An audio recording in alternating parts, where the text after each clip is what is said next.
खुलुमबाय बेयो बड'लेण्ड इंखं टेलिभिजन दिनै 11 जुन 2022 शनिबार खालि सानसेनि बरादखौ नोंथांमोननि खाथियाव लाबोदों आं सदानन्द दैमारिया।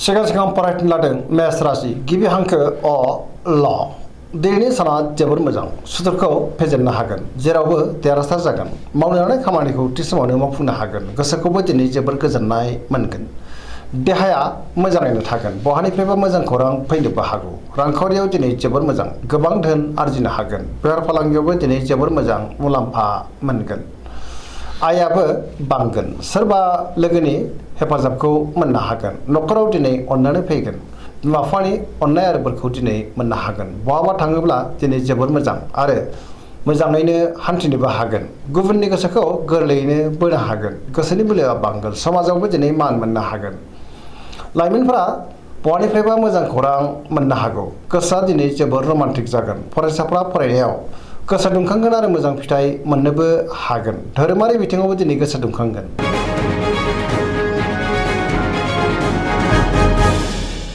वृष राशि गिबि हांखो इ उ ब दिनैनि साना मोजां आरो गाज्रिनि गेजेरजों बाबेनलांगोन गोजोननि आंखाल जानो हागौ गोबां रोखोमनि जेंना फैनोबो हागौ गोसोखौ दिनै जोबोर लोरबां मोनगोन मावनो लानाय खामानिखौ थि समावनो आरो गोरलैयैनो मावफुंनो हागोन समाजाव मान मोननो हागोन रांखावरियाव दिनै मोजां नाथाय अब्लाबो खरसाया बांगोन बेफार फालांगियाव मोजां होनजायो न'खराव बिसि फिसायनि गेजेराव अनलायनाय फैगोन देहायाबो दिनै मोजाङैनो थागोन अब्लाबो नाथाय जानाय लोंनायाव सांग्रां जानांगोन नाथाय अब्लाबो देहायारि जेंनायाव गोग्लैनांनोबो हागौ गुबुननि हेफाजाब मोननो हागोन लोगोफोरनि अनसायनायबो मोनगोन गोसोनि साननायफ्रा नाथाय अब्लाबो देबोर नांगोन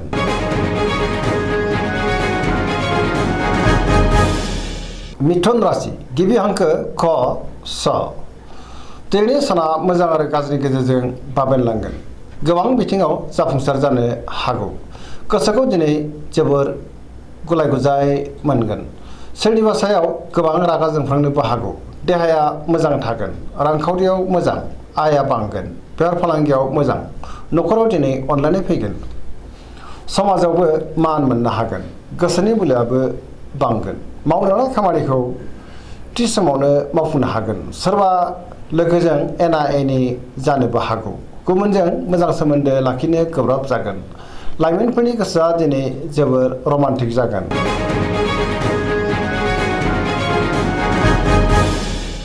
कर्कट राशि गिबि हांखो ड ह दिनैनि साना बारा मोजां नङा सोरजोंबा नांलाय खमलाय एबा एना एनिबो जानो हागौ लोगोफोरनि हेफाजाबखौ मोननो गोब्राब जागोन गोसोनि साननायफ्रा जाफुंगोन गोसोआव नाथाय अब्लाबो नेगेटिभ साननाय फैगोन मावनो लानाय खामानिखौ मावफुंनो हागोन रांखावरियाव जोबोर मोजां होनजायो बेफार फालांगियावबो जोबोर मोजां न'खराव अनलायनाय फैगोन देहाया मोजाङै थागोन गोसोखौ जोबोर उसुखुथु मोननो हागौ गुबुननि हेफाजाबखौ मोनगोन समाजावबो मान मोनगोन फरायसाफ्रा फरायनायाव गोसो दुंखांगोन आरो मोजां फिथाइ मोनगोन लाइमोनफोरनि गोसोआ दिनै जोबोर आला खाला जागोन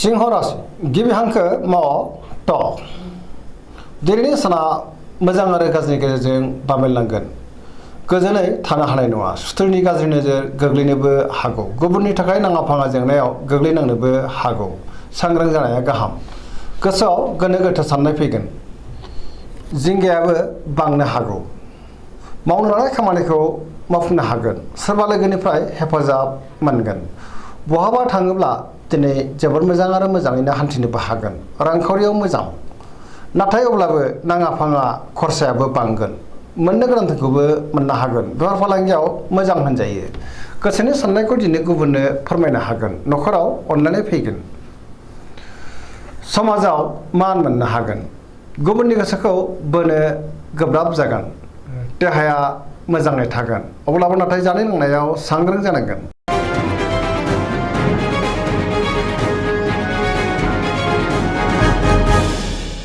कन्या राशि गिबि हांखो प ट दिनैनि साना जोबोर मोजां गोसोनि बोलोआ बांगोन सुथुरखौ गोरलैयैनो फेजेननो हागोन गोसोआव पजिटिभ साननाय फैगोन गोथों आरो गोग्गो साननो रोंगोन गियाननि आंखाल जानाय नङा रांखावरियाव दिनै जोबोर मोजां अब्लाबो नाथाय खरसायाबो बांगोन बेफार फालांगियाव जोबोर मोजां मुलाम्फा मोननो हागोन आयाबो बांगोन देहाया दिनै मोजाङैनो थागोन गोबां मुंदांखा सुबुंजों दिनै लोगो मोनलायनोबो हागौ न'खरावबो अनलायनाय फैगोन बबेबा फोरबोआव बाहागो लानो खाबुबो मोनगोन गोबां खामानियाव मुखुबबो थागोन सोरजोंबा बाख्नाय जानोबो हागौ गोसोखौ दिनै जोबोर गोजोननाय मोनगोन पजिटिभ एनार्जिनि गोहोमबो गोग्लैगोन गुबुननि थाखाय गोबां मोजां खामानि मावनानै होनोबो हागोन लाइमोनफ्रा जोबोर रमान्टिक जागोन आरो गावबा गावनि गोसोनि साननायखौ फोरमायलायनोबो हागोन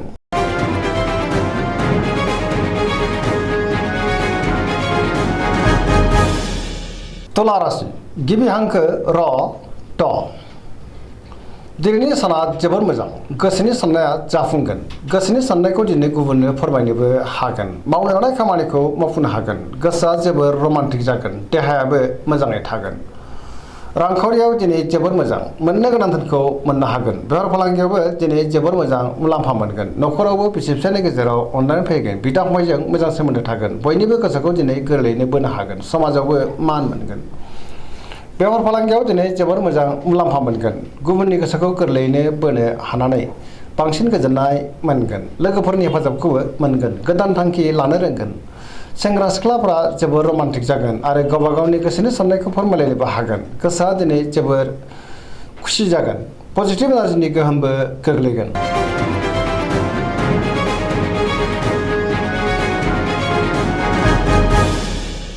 वृश्चिक राशि गिबि हांखो न स दिनैनि साना जोबोर मोजां सोरजोंबा जोबोर अनजागोन आरो बाख्नाय जानोबो हागौ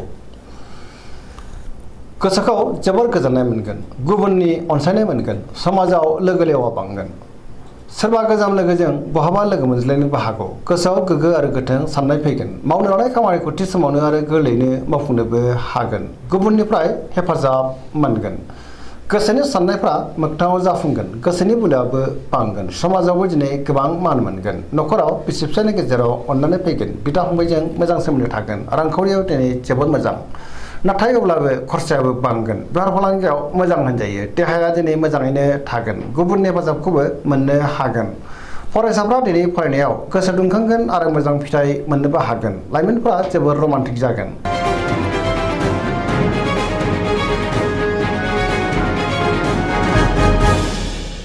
धनु राशि गिबि हांखो ढ फ भ दिनैनि साना बारा मोजां नङा गोबां रोखोमनि जेंनायाव गोग्लैनांनो हागौ गोसोआव गोनो गोथो साननाय फैगोन मावनो लानाय खामानिखौ थि समावनो आरो गोरलैयैनो मावफुंनो गोब्राब जागोन गोसोनि साननायफ्रा देबर नांगोन रांखावरियाव दिनै मोजां नाथाय अब्लाबो खरसायाबो बांगोन मोननो गोनांखौ दिनै मोननो हागोन बेफार फालांगियावबो मोजां मुलाम्फा मोनगोन समाजावबो मान मोननो हागोन देहाया मोजाङै थागोन अब्लाबो नाथाय जानाय लोंनायाव सांग्रां जानांगोन न'खराव दिनै अनलायनाय फैगोन बिदा फंबायनिफ्राय थोजासे हेफाजाबखौबो मोननो हागोन बहानिफ्रायबा मोजां खौरांबो फैनो हागौ लाइमोनफोरनि गोसोआ दिनै जोबोर आला खाला जानोबो हागौ नेगेटिभ एनार्जिनि गोहोमबो गोग्लैगोन सांग्रां जानाया गाहाम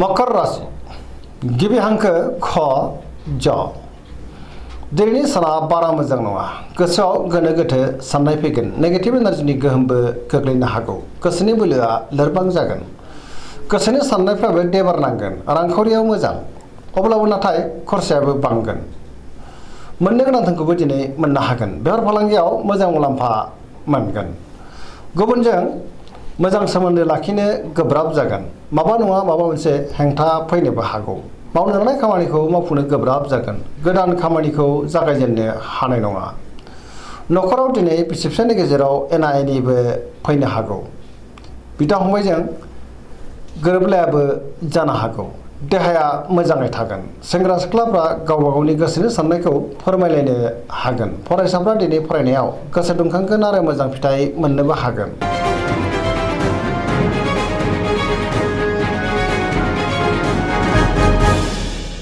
कुम्भ राशि गिबि हांखो ग स दिनैनि साना मोजां आरो गाज्रिनि गेजेरजों बाबेलांगोन। गोसोआव बेले बेजे आरो गोनो गोथो साननाय फैगोन। गोसोखौ जोबोर आला खालाबो मोनगोन। मावनो लानाय खामानिखौ मावफुंनो दिनै गोब्राब जागोन। बहानिफ्रायबा हरखाबै गाज्रि खौरांबो फैनो हागौ। गुबुननि थाखाय नाङा फाङा जेंनायाव गोग्लैनांनोबो हागौ। सांग्रां जानाया गाहाम। समाजाव मान मोनगोन। गोबां मुंदांखा सुबुंजों दिनै लोगो मोनज्लायनोबो हागौ। रांखावरियाव मोजां। बेफार फालांगियाव मोजां होनजायो। देहाया मोजाङै थागोन। अब्लाबो नाथाय जानाय लोंनायाव सांग्रां जानांगोन। गुबुननि हेफाजाबखौ मोननो गोब्राब जागोन। बिमा बिफानि अननाय आरो बोरखौ मोनगोन।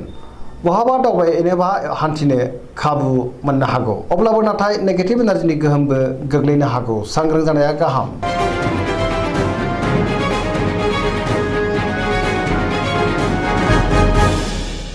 मीन राशि गिबि हांखो ड स।